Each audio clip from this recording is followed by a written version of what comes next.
moment, further nationalization of the SALP is still... Okay, welcome to this video. This is a rather important one. I will expose some very, very important principles when it comes to how the mechanics of the FX market actually work. And this is without question secret knowledge. You will not find this content anywhere else, in any book or anywhere else, for that matter. So let me jump straight into it. So before I talked about stop runs and stop hunting, and experienced traders are aware that there are these phenomena such as stop hunting. Now what they do not tend to be aware of is the fact that in addition to the stops, there are other very significant factors, and stops are only around 40 to 35% of the game. Namely, we talk about the dump money positions. And remember a few things. So on the one hand, remember that we are not talking about retail traders. Retail traders do only represent a small fraction of the overall market. Also remember, we are talking about participants such as corporates who place all kinds of orders in the market, such as trades in hope of hedging themselves, etc.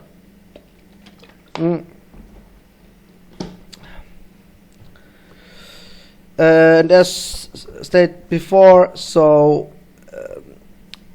it is mind-boggling how a smart money cartel succeeds in making all these participants lose, despite these participants have long positions, short positions, and all kinds of strategies. Okay, so I call these positions position bars. And the overall principle, as stated before, is that the factors time and range are always used to the maximum by the price movers. So there is no need to rush. There is, and they always try to cover as much range as possible when it comes to moving the price to all sides, because that will help them also to take out short-term stops. But they do not do that just randomly. They do it subject to the dumb money positions, because that allows them to make sure that none of the dumb money positions get into profit. This is the reason why they are able to make everyone lose, why more than 95% in the markets lose. It's because of those kinds of principles. So, and there you can say there's a no easy money principle. So no big trading accumulation, no big position accumulations will be allowed to get into a lot of profit. Okay, this is a principle. So what you see on my custom analysis is those bars here on the y-axis. The green bars show the dumb money buyers, the red bars show the dumb money sellers, and you can see at which price levels their entries were, and you can see how big the accumulation is. The longer the position bar, the bigger the accumulation. And this is live, so if they get reduced or disappear, this bar goes away. Okay, all this information is live. So this is what you see on the y-axis.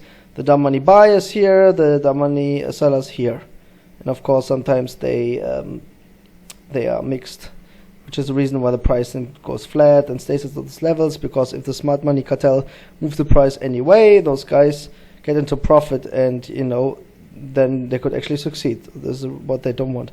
And again, please allow me to analyze. Okay, I invested thousands of hours in screen time in figuring all this out. There is no other way. Okay, it's live observation. A lot of things are counterintuitive, and then once you have invested the time, you can analyze and understand, and then you come to the general conclusions I'm presenting you here. That was the only way. There is no other way. Not only do smart money algos conduct stop hunting, they keep track of the dumb money trader entry prices, respective position size, and make sure that these position bars are not let into profit, as I said before. Since different traders enter the market continuously, this principle also has constraints at times where the smart money needs to prioritize certain position bars over others. So of course there's a dumb money tolerance. Okay, they sometimes let some accumulations into profit. Okay, and there are specific reasons for that. For example, if they go for a big stop cloud target, you know, and it's more worth for them to take out these guys and pocket the profit. They will sometimes allow a certain group to get into profit, but then they quickly catch them again, which is called lasso principle, for example. I'll come to this. And again, I cannot emphasize this more enough. Yeah? Time and range are used to the max. Okay, bigger position bars on both sides often create sideways markets and consolidations. That's why it goes flat. So the dumb money can enter the market or exit the market. Interestingly, it's very rare that the dumb money just leaves, unless of course they were kicked out when the stops got hunted. But you can see a clear tendency for the dumb money to just hold on to losers, to losing positions. And of course the algos make sure that most of the time they are in drawdown, and then they are kept in drawdown, and then the price goes more and more against them until they close it at loss, or they get stopped out, or they get a margin call, etc.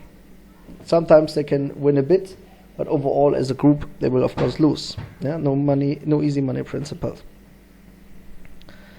And as I showed before, so if there are positions in the way, so obstacle PBs, they will not just go down, take out the stops if these guys can win. No, they will price them in, as I call it, as long and as much as possible, which is why you see all these nonlinear moves in the price. Okay. I like this example here from the 23rd of July 2014. I know this is 4 years ago, but I'm not new to this game, and I don't do these things here since yesterday neither. So this is as clear as it can get. I studied economics, and I love this example because if there's one single thing all the economists agree on, whether they come from the left or right or whatever, it is that when an interest rate is increased, the underlying currency increases in value because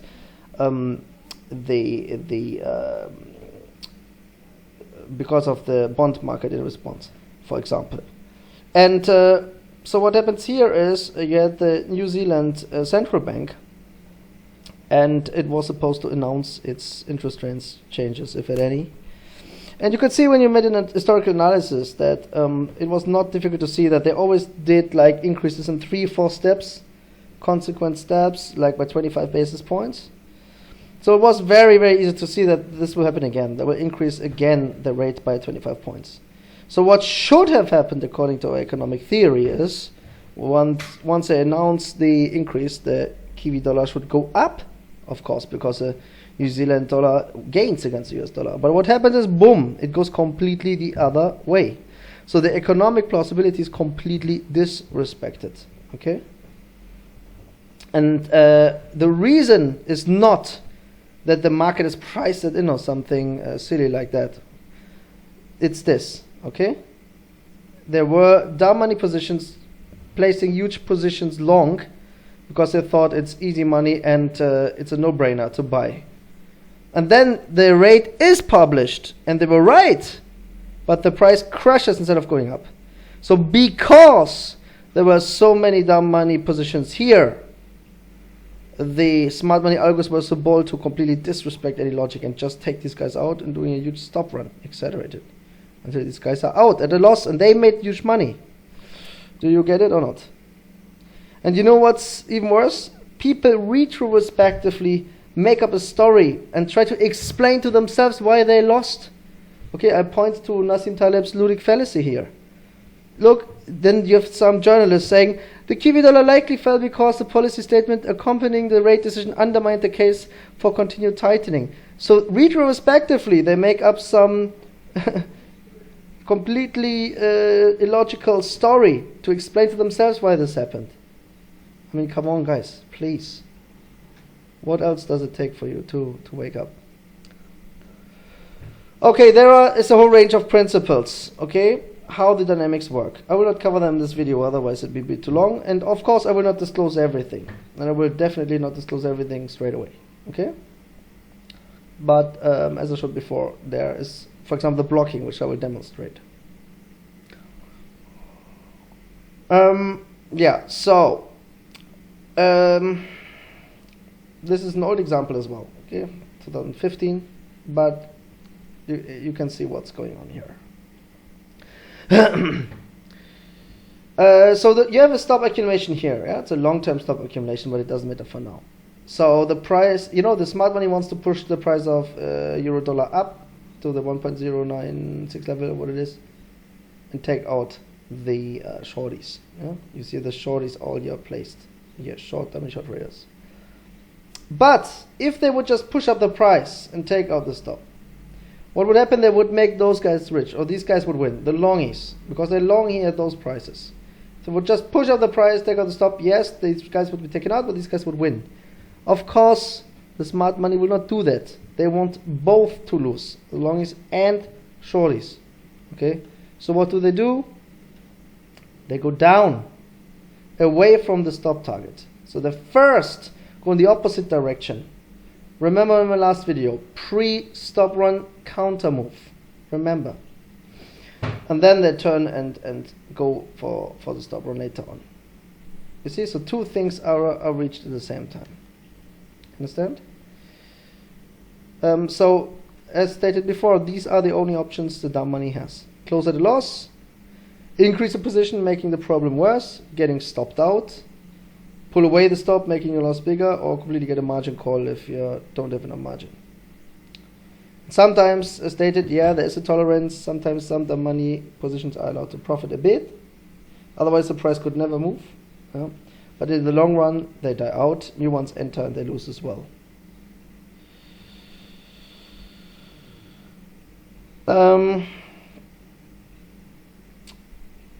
So, yeah, it's not difficult to see that. I can give other examples. Yeah, longies.